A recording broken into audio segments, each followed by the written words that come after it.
Welcome back, Sebastian here. So what an absolutely chaotic Rome pre. So time for my review for that crazy race, and I know it's a bit delayed, but thought I might as well get this done. So Evan started on pole with Bird alongside on the front row, so an all Jaguar front row. Hughes did not start the race. He crashed heavily in qualifying at turn 6, something that may have been foreshadowing something later in the race. Lap 1, Bird gets a very good start and overtakes Evans into the first corner. There's a bit of argy-bargy at the top of the hill, turn 7s, turn 8, as the drivers were trying to basically outbrake each other and try to get ahead into those really tight left-right corners. Dennis and Cassidy, after all of that chaos, were up to 5th and 6th respectively, so good starts for them. And Verline, though not so lucky, he had some front wing damage, kind of ran into the back of the Maserati of Mortara, I believe. And he actually has to pit for a new front wing, so really bad there for the championship contender. Lap 3, Evans makes a move on Bird at turn 7, but doesn't make it stick. And Lauder then hits the wall at turn 6, and we get a safety car. So it's a fairly quick safety car. Lauder managed to stop the car very close to one of the exits, where they can basically wheel the cars in and out. So the safety car comes in end of lap 4. Lap 5 though, Evans loses no time right away, overtakes Bird at turn 7 for P1. So retakes the lead that he lost at the start of the race. So that same lap, some of the back markers start taking attack mode as well. Lap 6, Fenestraz overtakes Bird at turn 7 for P2, so good move there. And then the following lap, lap 7, Rast overtakes Bird as well for P3. So at this point, Bird's really starting to fall back, and he doesn't really have the same race pace that he had in qualifying. DaCosta overtakes Nato at P9 for turn 7, and Evans takes attack mode to stay ahead of Rast. Lap 8, Mortara goes really deep at turn 7 and causes a bit of a chaos because it basically causes a concertina effect where all of the cars behind are really kind of forced to slow down much earlier than they normally would. And he ends up dropping behind both DS Penske's as a result. Fenestraz takes attack mode and manages to stay ahead of Evans at this point, so Fenestraz retains the lead. And then this is the big moment of the race, lap 9, there's red flag. Basically Bird has a big crash, absolutely massive crash at turn 6, very similar to Lauder's, very similar to Hughes. And that's something I'll talk about at the end of this video, or why they've all been crashing there. But Bird crashes, he basically hits the outside of turn 6, kind of comes across, so his car's basically stopped right in the middle. Definitely, probably the absolutely worst spot to stop your car. Then Buemi basically clips the back of his car, and he basically almost flips the car halfway over. And he kind of is going along the wall, rides the wall a bit, and then he kind of goes over top of DaCosta, who basically goes underneath Buemi. And then on the other side, we had basically a bunch of cars, including Van Dorn and Verne, who basically managed to escape very, very close for them. Let's see, then the next car to go by, I think, was Mortara, and he was apparently, unfortunately, not so lucky, and that can happen sometimes with when you have many cars coming behind a stopped car. The car in front can see it, so it moves out, and basically the next car then moves out but has a little bit less time, and eventually it gets to a point where the car doesn't have enough time to react, and that kind of looked like what happened here, where Mortara didn't have enough time, didn't see Bird, and he basically smashes right into the back of him. Luckily, it was the back of the car he hit, not the front of the car.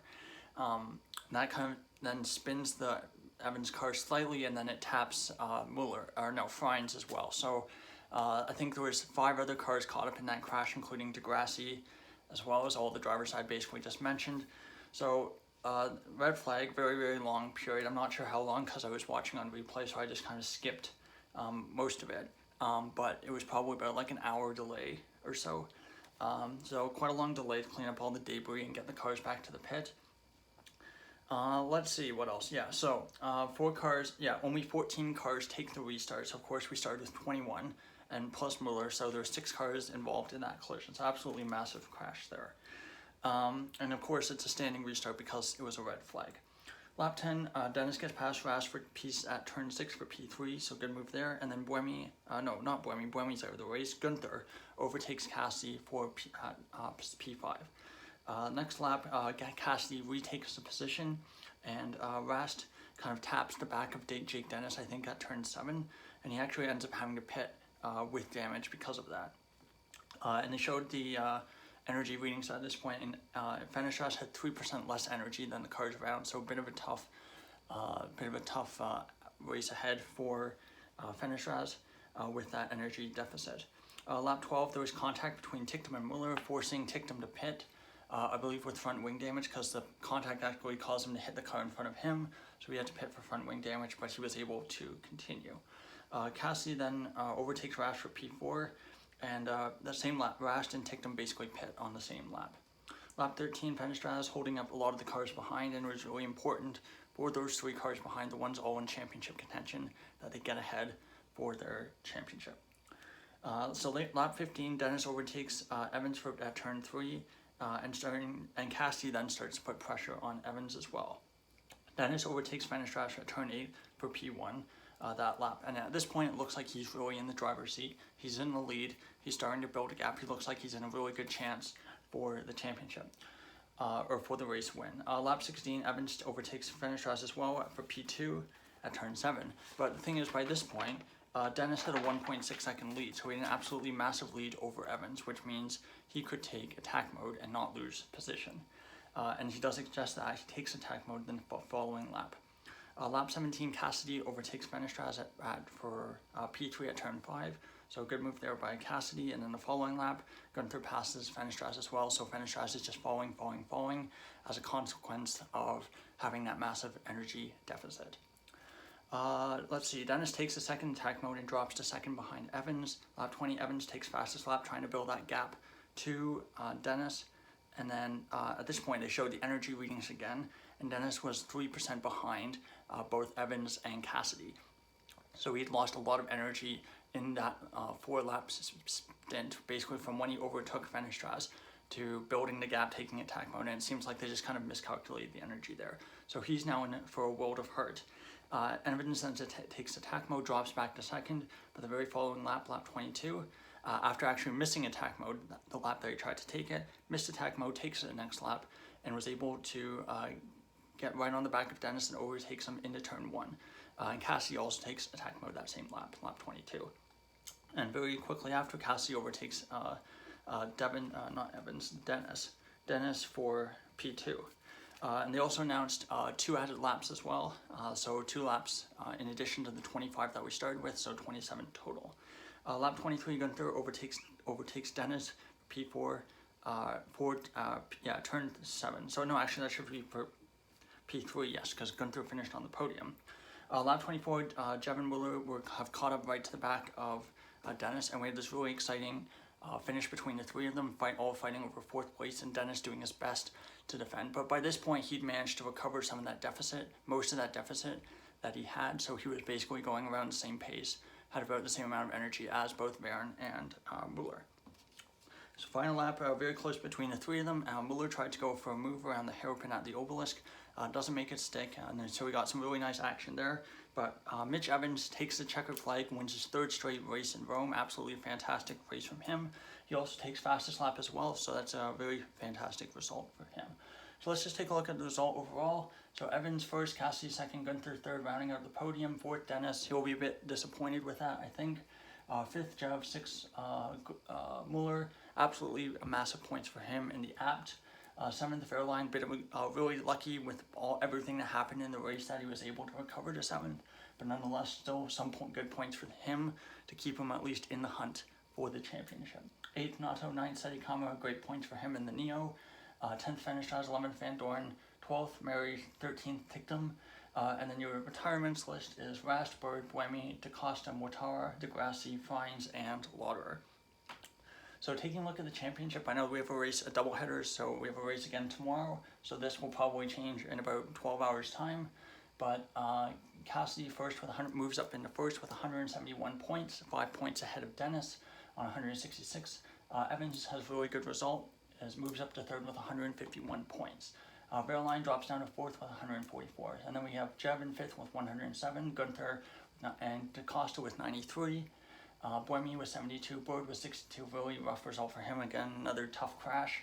10th, Hughes with 46, 11th, Van Dorn 42, Rash 12th with 40, Fenestras 13th with 32, 14th, Nato with 27, 16th Lotto with 23, 17th Tictum with 18 points, and 18th Mortara with 17, 19th Steady Karma with 12, Willer moves up to 20th with 10 points, Fines with 20 and 22nd with 6 points, and then Mary, Vanderlinder, and Beckman all won 0 points. So coming back to that turn 6, so basically, if you didn't watch the race, after the race, they actually drove in a car with Oliver Askew all the way to the podium, and they were talking about this in the car, how there's potholes, and basically there's spots where the basically the drainage covers are, and it causes these really massive bumps, and these bumps disrupt the car so much that it basically causes them to lose control. And we saw multiple times throughout the race and qualifying where drivers would just lose it, and they basically have very little control of the car. So I think that's definitely something that won't be fixed for tomorrow because we don't have enough time, but I really hope it's something that they look at fixing for next year, because we already had a crash like this at this circuit at that exact corner in the past where we had, might have been last year, might have been the year before, but where DeVries and Van Dorn basically crashed into each other going up that hill. So I think it's really something that Formula E and the organizers need to look at in the future and try to figure out a way to repave and fix that section, because it's honestly quite dangerous as it is. And I think, the commentators were talking about as well, how there's so many cars that had such massive crashes that there's actually some concern that there may not be enough spare chassis on site for all the drivers to be able to participate in tomorrow's race. So seeing how that gets solved tomorrow will be interesting. Hopefully everyone's able to race. Of course, it would be preferred if you have all 22 drivers. But that's all for now. That's all for the round 1 of the Rome ePrix. Pretty exciting race though. And thankfully all the drivers involved in that crash on lap 9 are safe and they're okay. And looking forward to tomorrow's race. So thank you so much for watching. If you enjoyed it, please like and subscribe, and I'll talk to you again tomorrow. Goodbye.